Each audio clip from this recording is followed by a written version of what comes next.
Ahead tonight, a community left stunned by a devastating fire. Plus, at one school, those cleaning up need clearing up. And a drug scandal sends Olympic medals to the Bahamas. The National Report starts now. Now in HD.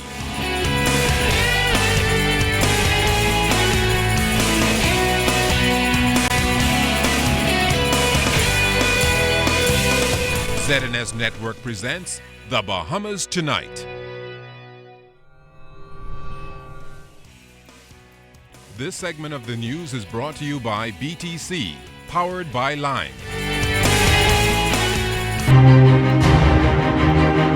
Fire tore through the shantytown community on Joe Farrington Road. The fire so strong that it pumped smoke deep into the night. And I hear people screaming, and I come on and I see.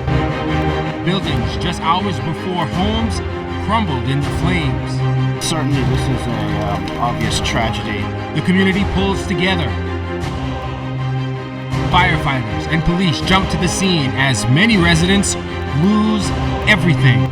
It's really sad because they are human beings just like every other human beings. And we've got team coverage as the tragedy unfolds.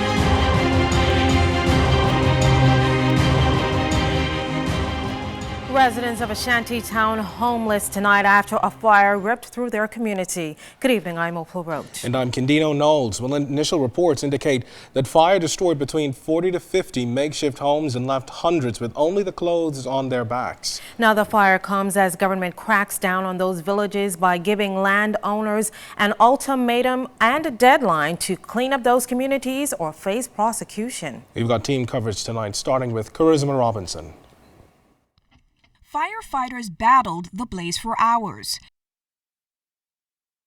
They were called to tackle and investigate a massive fire that engulfed a portion of a Haitian village off Joe Farrington Road in eastern New Providence. When our news team arrived, some of the shacks were still standing, but hours later, those structures turned into debris.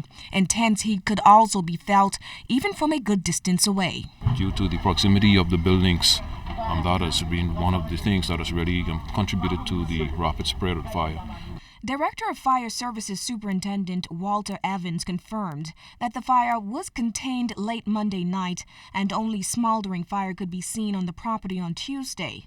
However, authorities could not determine at the time what actually caused the blaze. We're going to go through the rubbles and then we're going to determine exactly what would have been the cause. All of those persons who were in the area where the fire took place we would have done our initial investigation, and then we will determine exactly where we go from there. Superintendent Evans talked to reporters as he was updating Haitian ambassador to the Bahamas, His Excellency Antonio Rodrigue, on their initial investigations. The ambassador was concerned about the well-being of those who lost their property. He confirmed that Haitian embassy officials will also conduct their own investigation. It's very terrible what's going on here. And all those people today, we don't know where they are, what happened to them. Member of Parliament for the area, Ryan Pinder, calling it a tragedy for residents who lived here. As you can see behind me, many of the shacks are destroyed. Certainly, we in the community have come together before to assist in times of tragedy.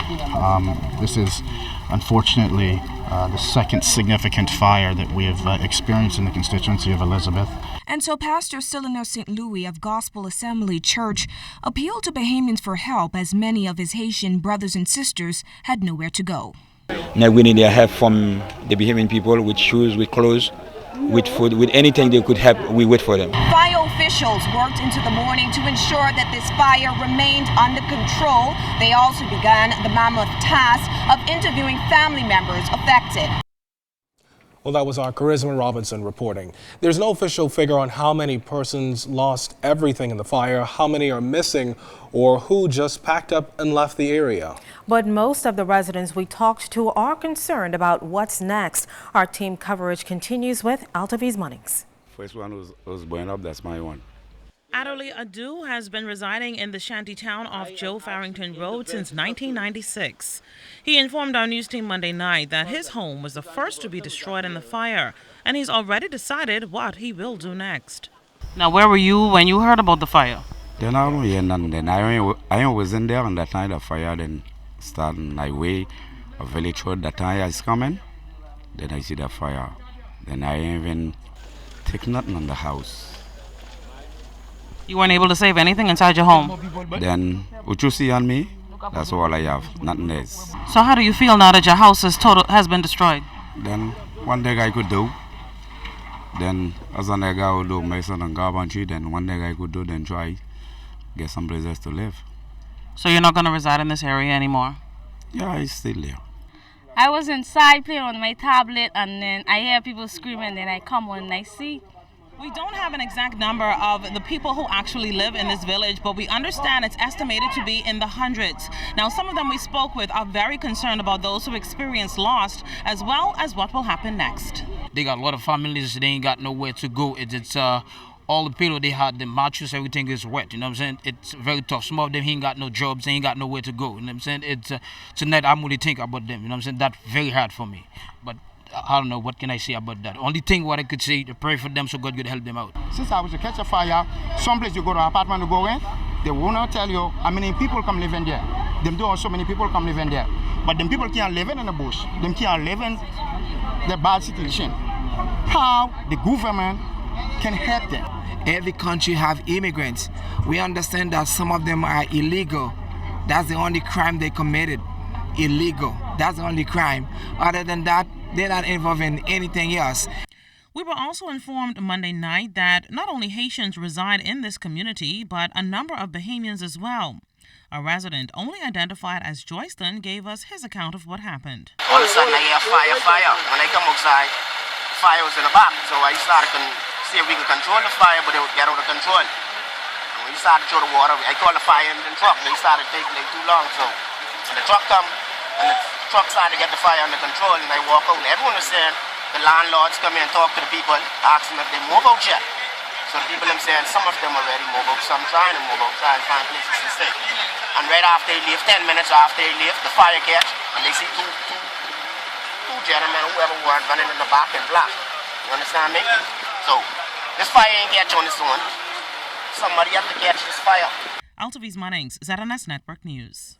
Well, it was back to the fire site early this morning for government authorities to see exactly what assistance was needed. Our Charisma Robinson also returned to the site to get a sense of how things are going in the aftermath.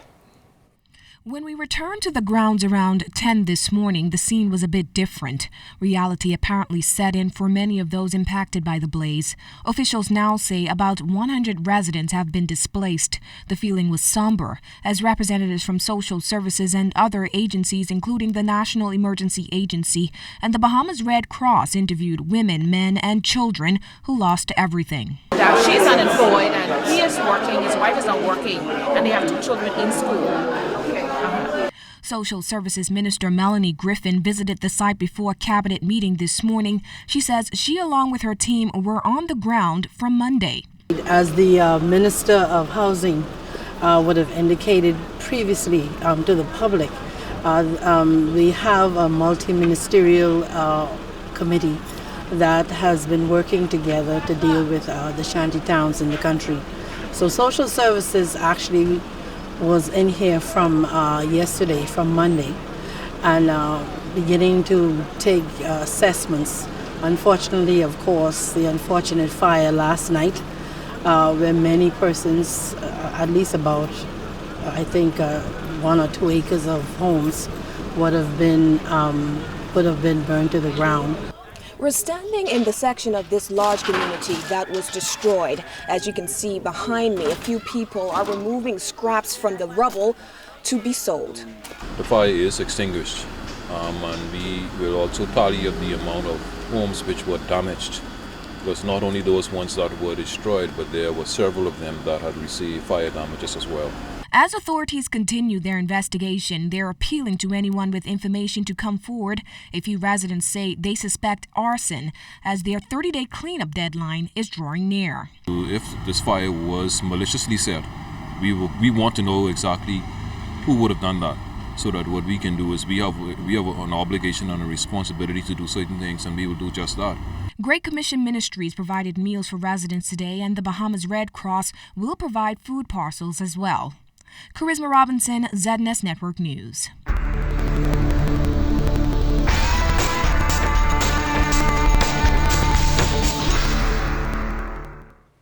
In our first look at weather, weak high-pressure system continues to influence our weather, resulting in hot temperatures and light winds. But outside of our studios just now, we have partly cloudy skies, temperature 85 degrees, relative humidity 75%. Your winds out of the southeast at 4 knots, barometric pressure 1,018.0 millibars. That's 30.06 inches, and it is steady. But stay tuned. Temperatures around the Family Violence, travel and boating forecast is still to come.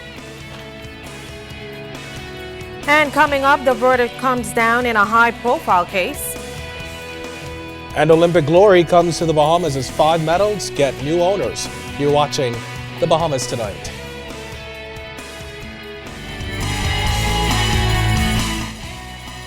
This portion of the news is brought to you by Shell Helix Ultra. Performance you can see.